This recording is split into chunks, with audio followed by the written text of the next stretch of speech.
And now, it's time for your Low Country Real Estate Market Update. Good morning, Charleston, and welcome to another edition of the Brian Beatty Real Estate Show. Thanks for joining me this morning. Gosh, almost 13 years I've been on this program, helping everyone better understand the real estate market here in Charleston. What's going on with housing? Are prices going up? Are they coming down? We talk a lot about what happens in the market, and we also talk a lot about how to prepare you for the process of buying, selling, investing in real estate. Maybe you want to choose real estate as a profession.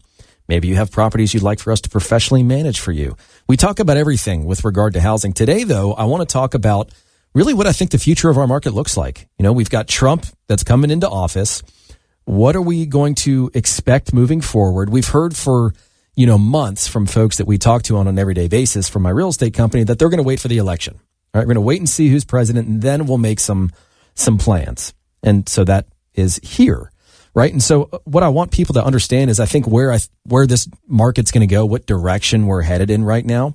I want to talk about that. I want to talk about interest rates, because that's another thing that a lot of people are just waiting for the shoe to drop. A lot of folks are saying we're going to wait for rates to come back into the 3-4% range. So I want to comment on that.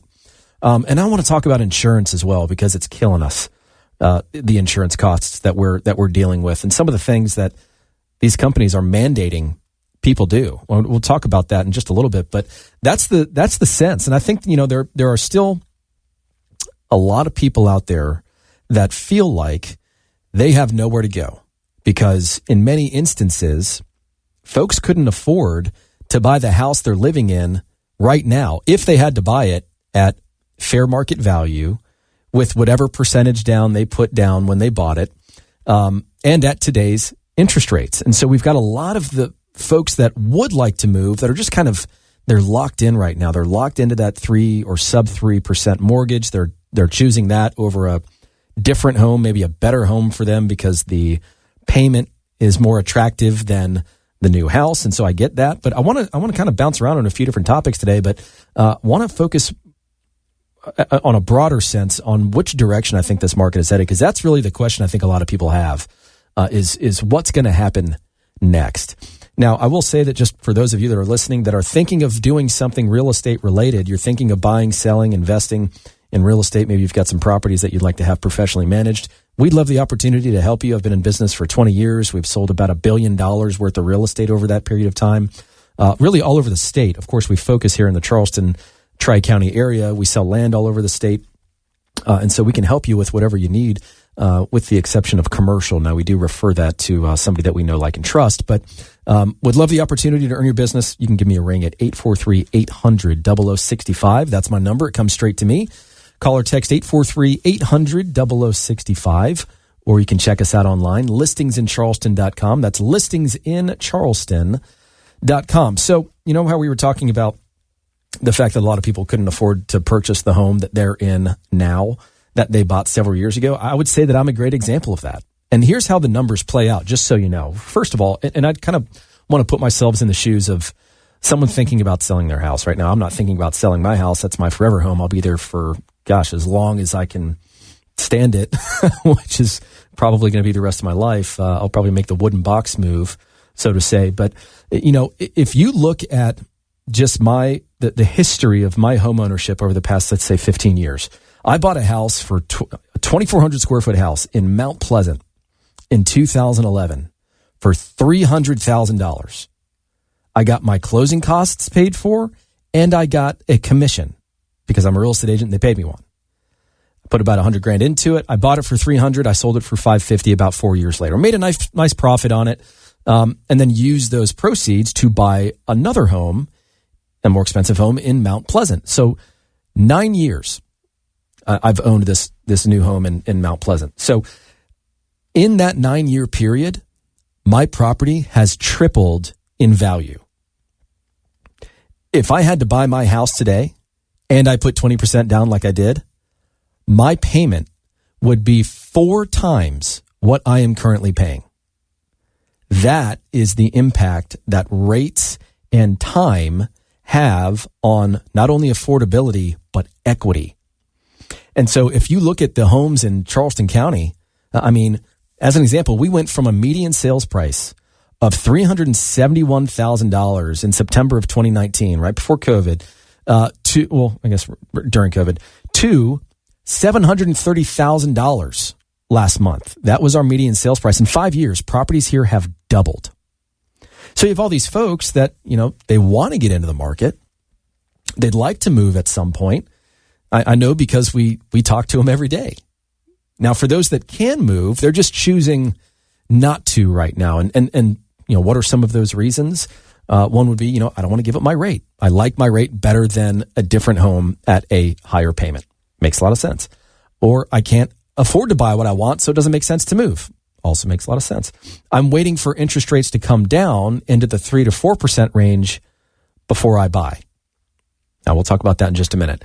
Or I'm waiting for prices to come down. I don't want to buy at the top of the market. Again, understandable, but the undertone of a lot of these comments revolves around one major thing, and that is affordability, which is something we have talked about on this program for, years at this point. So the question really remains, what does the short-term future look like for the Charleston housing market? Should I buy? Should I sell? Should I invest? Should I wait? A lot of experts are saying that spring, and I believe this. I really do believe this. I think spring's going to be a pretty robust selling season. I anticipate there being more inventory on the market compared to probably the last few years. I think there's plenty of demand in our market, but there are a lot of unknowns. When talking about Trump coming into office, we probably know the corporate tax rate is going to be flat or it's going to go down. From a regulatory perspective, we anticipate reform with HUD, which is the Department of Housing and Urban Development. Possibly at the Department of Energy, since Trump's aim is to bring down energy-related costs by 50%. He actually had a really great interview with Dave Ramsey, where Dave asked him some very pointed questions, and Trump answered them. And he began by saying that once energy comes down, everything else tends to follow because it's incorporated into everything, right? We have to get back to being energy independent, which might also open up some interesting environmental changes as it relates to development. We're going through that a lot right now. There's an article that came out from Post and Courier talking about the new development in Point Hope, which is off Clements Ferry Road in Cainhoy. It's 9,000 housing units. You've got businesses. You've got a massive amount of public infrastructure. That's been in the works for years at this point. But the idea is that the economic windfall from these changes will promote growth, development, spending, growth and savings, all of it, right? Sunny blue skies on the horizon. One of those keys, I think, will be getting banks to open up some lending opportunities to local and medium-sized businesses and builders and investors and developers to build or to build on or entitle land to get ready for development. A lot of folks in Charleston are asking themselves, I think, if that's really what we want, more inventory, more development, more construction, more traffic. Is the juice really worth the squeeze? Because if we don't create more housing units, then of course prices, I think, realistically are probably going to stay the same or go up.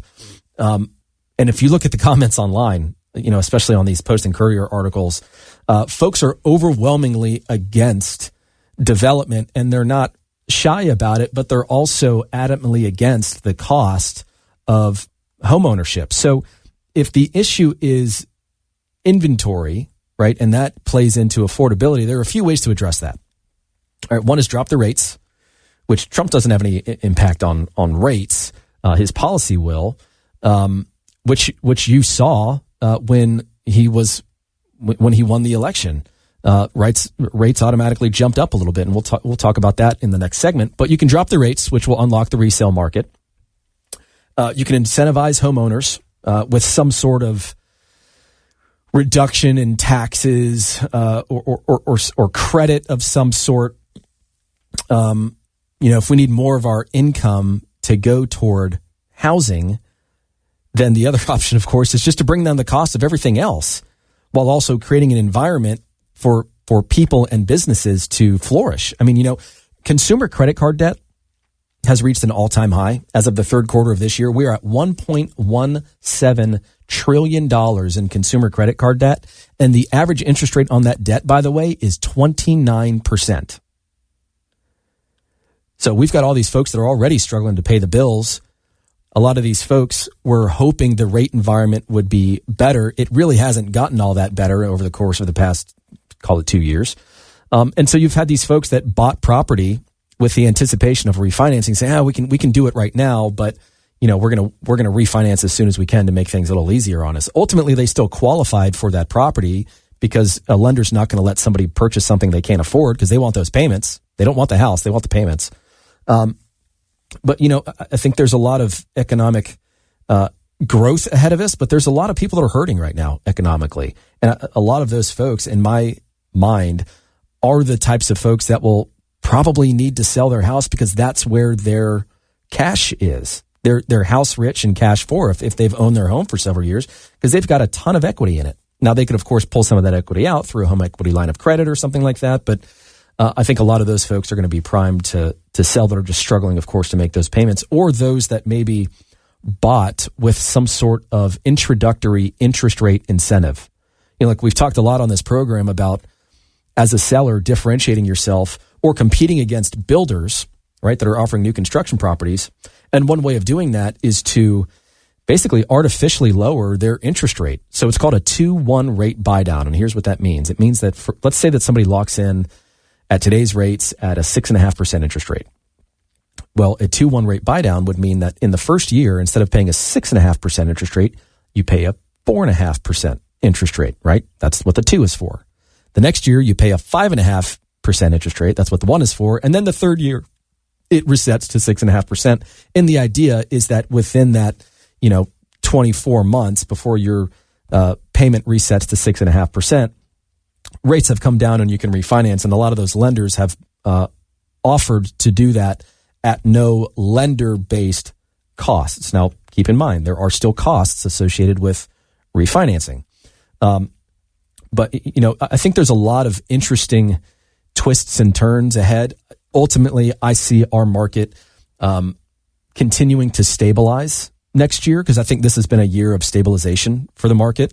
We've seen the scales kind of even out a little bit more. It's not so drastic of a seller's market.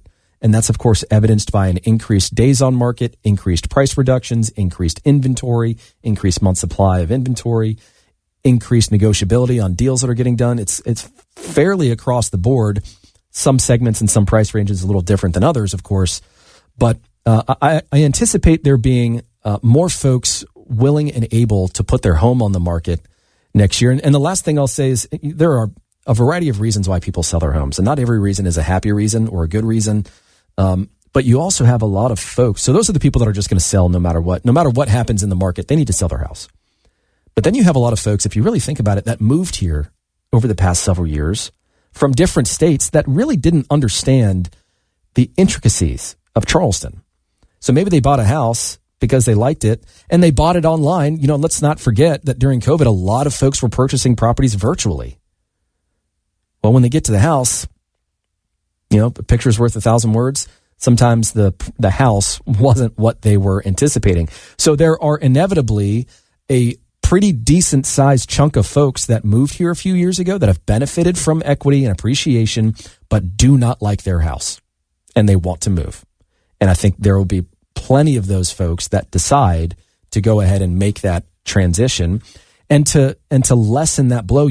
Given the fact that the scales have balanced a little bit more and we're in a little bit more of a normal market these days, that just means that sellers are a little bit more negotiable. That means that you can get things like your closing costs paid for, or you can beat them up a little bit on the price, or you can get them to make repairs, or you can get them to incentivize the sale through an interest rate buy down or something like that. We're doing it all the time.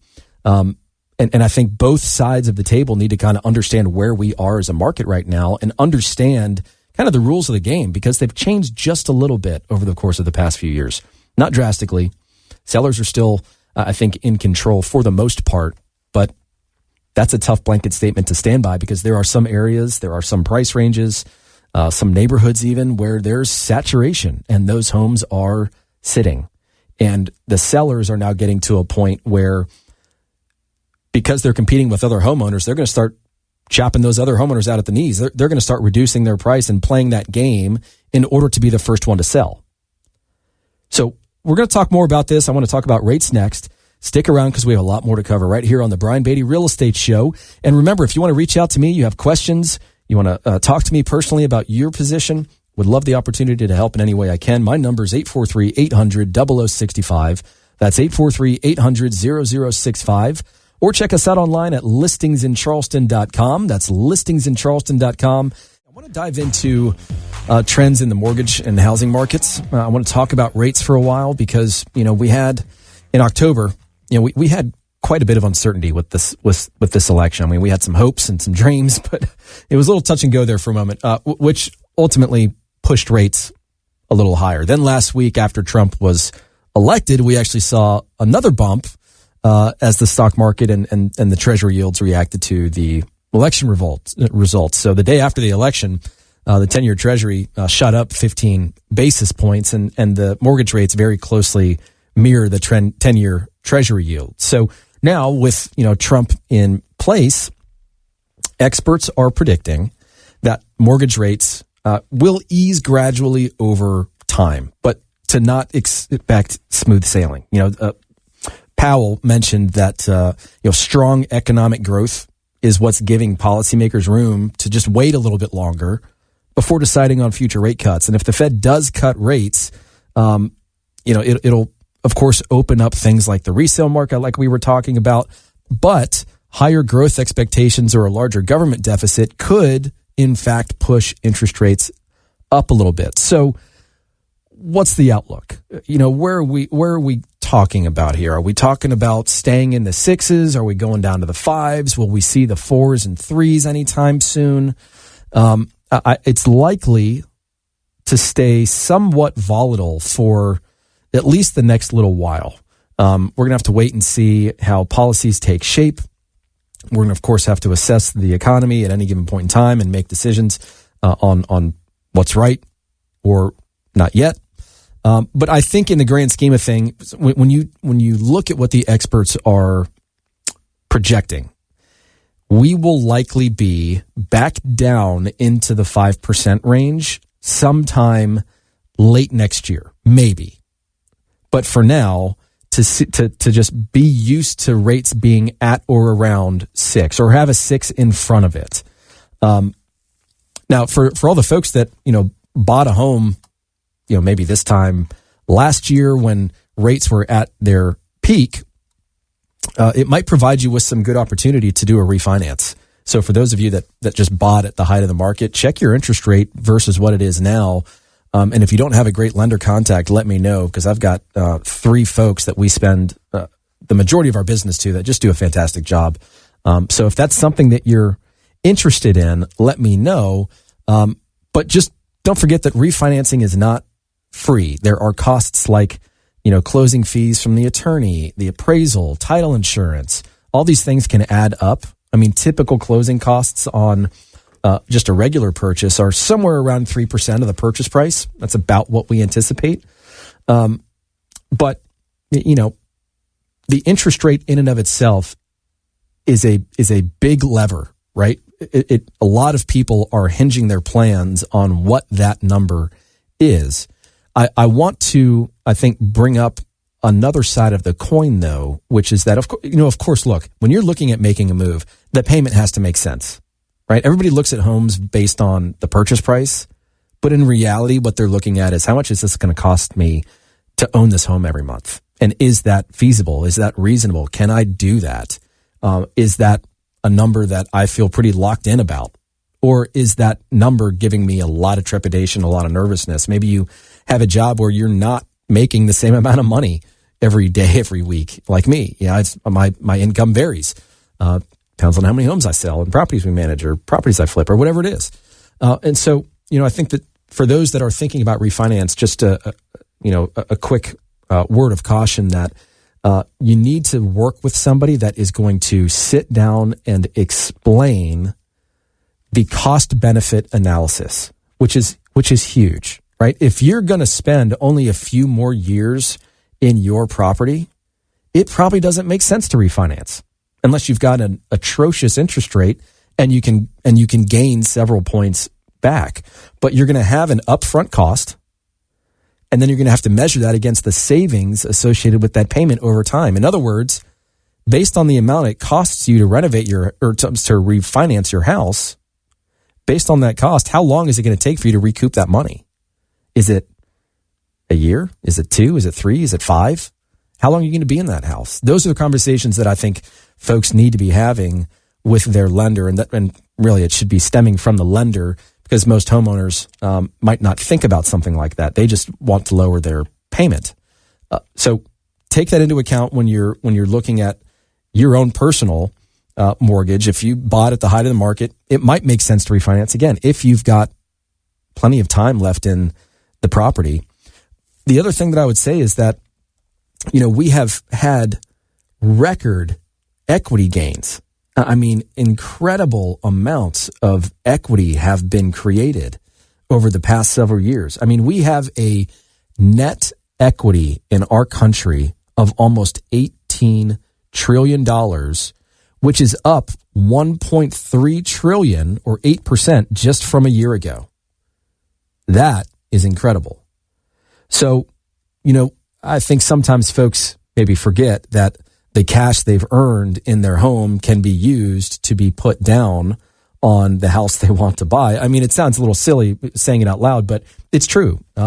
Some folks just struggle a little bit with financial plans, and that's why for the folks that are thinking about making a purchase in the next, I'd say, 6 months or less, it doesn't really, I mean, if you're a year out, you've got some time, I think, but I wouldn't wait any longer than 6 months. If you're intending on buying a house next year, I think the first thing that you do is have a conversation with a real estate agent and then have a conversation with a lender. Now, the reason why that lender conversation 6 months out is important is this. I can't tell you the number of times we have worked with buyers that have they refuse to talk to a lender until they find the house that they want to buy. It's not our advice, but that's the way that they do it. And who are we to say they have to do something? So what will happen, unfortunately, at times, is that the buyer just will not have the conversation with the lender. We refer them to a lender. We talk about the conversation that should be had, but for some reason, it's just the lender is having a really tough time getting the homeowner or home buyer on the phone. It happens all the time. And so what happens is they'll find a property they like, they'll run their credit, they'll get pre-approved, and then they'll find out they've got something on their credit report that either shouldn't be there, is wrong, or that they didn't know about that's impacting their credit score and ultimately their ability to afford that house. Maybe they've got some recurring debt on their credit score that just shouldn't be there. I mean, these mistakes happen all the time. So if you're going to buy a house just next year, let's just put it that way. If you're going to buy a house next year, I think it behooves you to have a conversation with a lender to just do a quick check-in and say, hey, if I'm going to buy a house next year, how am I looking? Generally speaking, how much home can I afford? And that purchase power will change over time as rates change and as pricing for real estate changes. Now, as it relates to pricing, not entirely sure what's going to happen with prices next year. I'll be honest. I mean, I can make an argument for prices to go up gradually, a little bit. We're not talking double-digit appreciation next year, I don't think. I think there's also an argument for us to see prices come down a little bit. And if you look at the market overall, if you look at the market from a seasonality perspective, and then you look at the overall trend in the market, from a seasonality perspective, the winter is a slower time of year. And that's the case in most markets across the country. Ironically, December is like my second or third best month in sales every year. I don't know why. I think it's because a lot of folks just take time off. They're not working. Maybe it's because people are naturally procrastinators and they want to move by the end of the year. I don't know. But it's always a good month for me. And so thank you to those of you that reach out and allow me to help you with that.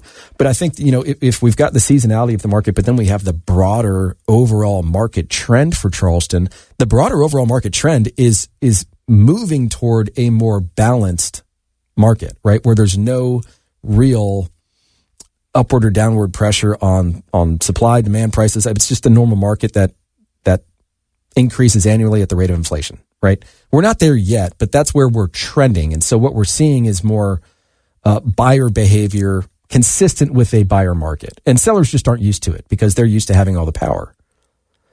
But as this market changes, as spring rolls around, again, I think we're going to see some more properties hit the market, which is going to give folks more choice. Of course, for sellers, it means you're competing against more folks. Tough to say where the interest rate is going to be at that point in time. I have no idea. Probably pretty close to where it is now, honestly.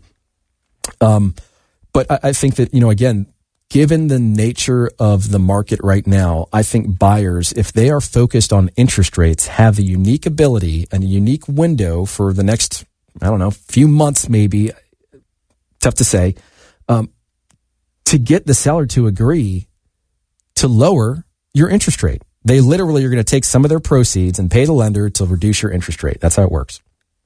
And it's a fantastic option for a lot of folks. Certainly better than getting something like your closing costs paid for if you intend on being in that home for a little while. But again, that's another, cost benefit analysis. Does it make more sense to save your cash in the form of closing costs, or does it make sense to have a lower payment? Where's the break even on that? How does that look? Again, things that lenders should be walking through with you. Now, if you want some referrals for a lender, you're thinking of refinancing, you're thinking of buying a home, you're thinking of selling and then buying, give me a call, shoot me a text, 843-800-0065, 843-800-0065. That number comes straight to me, or check us out online. You can contact me there too, listingsincharleston.com. And then, I probably don't give this out as much as I should, but my email address is brian@brianbeattyteam.com. So if you want to email me, that's cool too. I want to switch gears a little bit and talk about the rising cost of insurance for us here in the Charleston area. I also want to say that this portion of the show is sponsored by Brian Wells, repeat guest on the show, and Coastal Creek Design, which specializes in residential structure design for renovations, additions, and new construction. You can visit them online at coastalcreekdesign.com. That's coastalcreekdesign.com. So, with everything that's happened over the past several years, we have seen insurance rates skyrocket. I've personally seen an incredible increase in insurance on the properties that I own. And I think that our sticker shock has become fairly unprecedented, at least in my lifetime, especially as a homeowner. But nationwide, premiums jumped up 26% in 1 year, according to Bankrate. The annual cost for a policy with $300,000 of dwelling coverage, meaning if in the event of a total loss, you're going to get $300,000. Nationwide, that costs $2,285, but here in South Carolina, it's $2,386. In fact, it's even higher in the Charleston area, of course, areas that are prone to flooding. So I think first question is why? Why are these rates rising so much? Three main factors. Number one, just more natural disasters, right? From hurricanes to thunderstorms that have, golf ball sized hail. Claims in South Carolina has simply skyrocketed. I mean, you've also got inflation. Rebuilding homes costs more than it did a few years ago. Between 2020 and 2022, we had an over 50% increase in the price of wood and steel. But then you've also got the third contributing factor, which is rising reinsurance costs. And so insurance companies will buy a backup, quote unquote, backup policy called reinsurance, and it covers catastrophic claims, right? So the cost of reinsurance has gone up, making policies even more expensive for homeowners. So, the rise in home prices plays a role too. In Charleston County, remember I was telling you that the median sales price in September was $730,000, which is nearly double what it was in 2019. That just means that homeowners now need to insure to cover homes that are worth significantly more than what they bought them for. Remember back to the policy, to the example that I gave you, where I bought a house in Mount Pleasant. 9 years later, it's worth triple what I paid for it. Well, the cost of the insurance goes up along with that. So, first of all, homeowners insurance, what does it cover, right? At its core, homeowners policies protect from homes, structure, personal belongings, liability, living expenses, if disaster strikes, right? So they usually cover like fire, hurricanes, hail, lightning. They usually do not cover they don't cover earthquakes, which is a separate thing. You know that in South Carolina, we get about 10 to 15 earthquakes a year? I didn't know that. But you've also got a lot of folks that are experiencing flooding related issues, and homeowners insurance obviously does not cover flood. That's a separate policy. Now, you are not required to have insurance unless you have a mortgage, because lenders require it. But it's always a good thing to have. So do you need it? There was a interesting stat that I read that says that for every 1 inch of water that accumulates in your house, it can cause up to $25,000 in damage, which is incredible. And if you look at the storms that we've had over the past, several years, if you go back, I think for a 4-decade period, the worst years for storms in that 4-decade period were the last 4 years. So that's that's a big reason why rates have gone up. The other issue is that, every time, like I'll tell you an example of my own. I've got investment property. I've got a duplex in downtown Charleston that's a short-term rental. Every year for the past several years, the company that is covering my property for homeowners insurance, at the end of that term, they drop me. It's because they're exiting the market. They don't want to insure properties in a coastal flood-prone area anymore. And so, folks like State Farm, they don't even have enough money to pay out the claims that they're getting.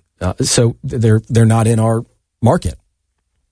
So every year I have to reshop, and every year I have to recalibrate. What is this property worth? How much is it going to cost me to replace it if something happens? If God forbid, the entire place gets wiped out, how much money am I going to get? Can I rebuild the property with that amount of money?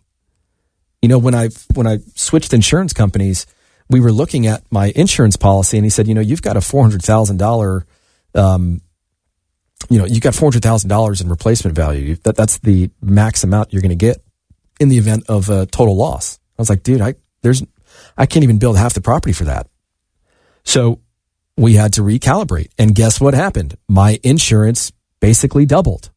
And then every year for the past few years, it's gone up by not just a little bit, like thousands of dollars.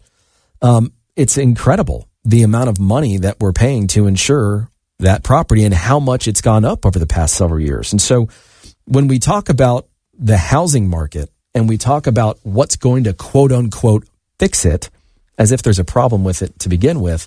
But I think that what people mean when they say quote unquote fix the market is how do we bring equilibrium to the market? How do we create a level playing field? Well, obviously we've talked about energy. We've talked about economic policy. We've talked about deregulation on the building and development side. How about insurance? Can we get this in check in some way, shape, or form? Or is it what it is? It is what it is. Are we going to have to just endure this over the course of the next several years? Is there a argument for insurance to come down? Yes, I think time is the most important factor there. We need a little bit of a break from major storms here in Charleston so that we can get these insurance prices to be a little bit more reasonable, a little bit more affordable, because you've got your payment, your principal payment, you've got your interest on the loan that you're using, you've got your taxes, and you've got your insurance. You've also got your energy bills. You've also got your maintenance and your upkeep. You've got everything else that goes into the pot that collectively is the amount of money you have to spend every month. If we are trying to increase the affordability of housing, we need to understand that our market has been taking shape for a decade, right? We've had a decade's worth of appreciation and, again, the scales being tipped more in favor of the seller, especially once COVID hit, because the inventory just dropped. It dropped off a shelf. It's slowly coming back. In fact, we're basically almost where we were pre-COVID with regard to inventory levels. And that, at that point in time, was still a seller's market, but a a forgiving seller's market, I would say. It's not the type of market where a seller says, hey, I've got 10 other people who are going to buy this house. If you're not going to drop your home insurance or your home inspection and your appraisal, we're not going to take your offer. That's not the case anymore. But the point is, when we can bring the price down on all these other sectors, it leaves more money for us to spend on housing. So I don't necessarily see there being this magic trick that Trump is going to pull that is suddenly going to make the real estate market better. We have to understand that real estate is a lagging indicator of the economy, and we need to take care of the other areas we're writing checks for and spending money on to then provide relief to the rest of the budget to focus on something like housing. Because at the end of the day, I just don't see interest rates coming down substantially and quickly. So take that into account. When we come back, we've got a little bit more to discuss right here on the Brian Beatty Real Estate Show. But if you want to reach out to me, if you're thinking of buying or selling a home, thinking of investing in real estate, or you have properties you'd like for us to manage for you, we'd love the opportunity to earn your business. You can give me a call at 843-800-0065. That's 843-800-0065. Or check us out online at listingsincharleston.com. That's listingsincharleston.com. And the last thing I'll say is that, a lot of what we've talked about is in my guide that I wrote. It's about 50 pages, but it's called The Most Comprehensive Home Seller Guide in Charleston. Handwritten by me. Would love the opportunity to share it with you. All you have to do to request a free copy is text the word guide to 843-800-0065. Text the word guide to 843-800-0065, and we'll reply. We'll get your email address. We'll send you a copy of The Most Comprehensive Home Seller Guide in Charleston, and I hope that's helpful for you. Thanks again for listening today. I want to just finish with this. There's been an increase we've seen in the number of folks that have been calling us that have been trying to sell their home. It hasn't worked. They're looking for a more aggressive agent, or they're not entirely sure, quite frankly, why their home isn't selling or hasn't sold. And I think a lot of people just in general are in this position right now where maybe they have their home on the market, or maybe they tried selling their home this year and they've just pulled it off because it just didn't sell. And the question is why? We see these other properties in the neighborhood that are selling for similar prices. Why not me? Why not us? Why not now? And it's a valid question, of course. And I think I find that a lot of the relationship between the seller and the agent is a very interesting relationship, because on one hand, the agent wants to keep that client and they want to keep them happy. So I think a lot of agents kind of end up either kicking the can down the road, or they'll give them some sort of encouraging news, when in reality, there's nothing going on behind the scenes. And the house is, for all intents and purposes, fairly dead in the water, right? There's no real marketing going on. Showings aren't really taking place on a consistent basis. So therefore, we don't really know what the market is saying about the house, even though, and I tell this to sellers, if we're not getting showings, or if we're not getting inquiries, and you want to wait for people to tell you what they think about your house, we have to understand that sometimes no data is still data. If we're on the market and we're not getting showings, we need to reassess. Now, there have been times this year, and several years over the 20-year career that I've had, where certain areas, certain price ranges just hit this point of stalemate, where it just seems like nothing's really going on. And what's interesting is there's always going to be that one seller in a market full of maybe 3 or 4 or 5 others that have their home on the market that are like, okay, I want to be the first one sold. And so what they'll do is they'll just play the price game. What we were doing for, the past decade is what I called leapfrog pricing. Meaning, John and Sally list their house down the street for $500,000, and I know mine's nicer, so I'm going to ask $525,000. And then I ask $525,000 and someone else $550,000, and then it just keeps going up and up and up, and the market absorbs it because there's demand. Well, we've reached a natural point, I think, in our market where obviously affordability is still an issue, right? The median income is not nearly enough of what's necessary to afford the median priced home in Charleston. So we've had affordability issues for years, and we know that.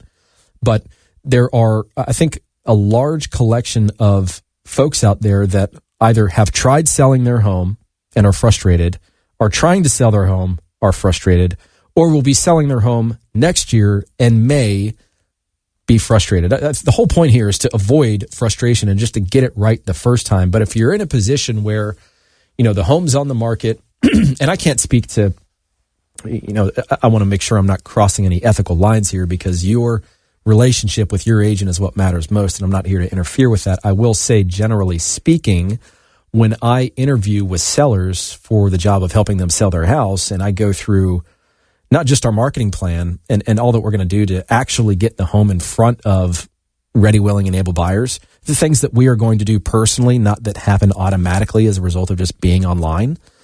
When we talk about that, when we talk about our customer service, and when we talk about just the process and how we coach them through it, it leads to a great transaction. But there are going to be points in time, especially in a market like this, where we're going to have some challenging conversations. If a home is, because we know our marketing works, but if we're on the market and we're just not getting the attention it deserves, it requires us to look back at pricing. Did we miss the mark on pricing? Or is the market just telling us that if we want to sell right now, we're going to have to be a little lower on the price, or we're just going to have to wait for that buyer to come around? The challenge in waiting is that, frankly, if you're on the market right now as a seller and you're just not getting hardly any activity, more than likely it's because you've missed the mark on pricing. The market just doesn't agree with your value. But if you'd like a comprehensive approach to how we sell properties, the incentives that we offer, and how we can help with that, we'd love the opportunity to at least have a conversation. So feel free to reach out to me. My number is 843-800-0065. That's 843-800-0065. Or check us out online at listingsincharleston.com. That's listingsincharleston.com. And lastly, if you want to get a copy of our free guide, the most comprehensive home seller guide in Charleston, just text the word guide to 843-800-0065. Text the word guide to 843-800-0065. And you guys take care and stay safe. And thanks for listening to the Brian Beatty Real Estate Show right here on the Big Talker 1250 WTMA. Join us for another edition of the Brian Beatty Real Estate Show next Saturday morning at 9 and Sunday morning at 10. Find him online at listingsincharleston.com. That's listingsincharleston.com. Or call him at 843-800-0065. That's 843-800-0065.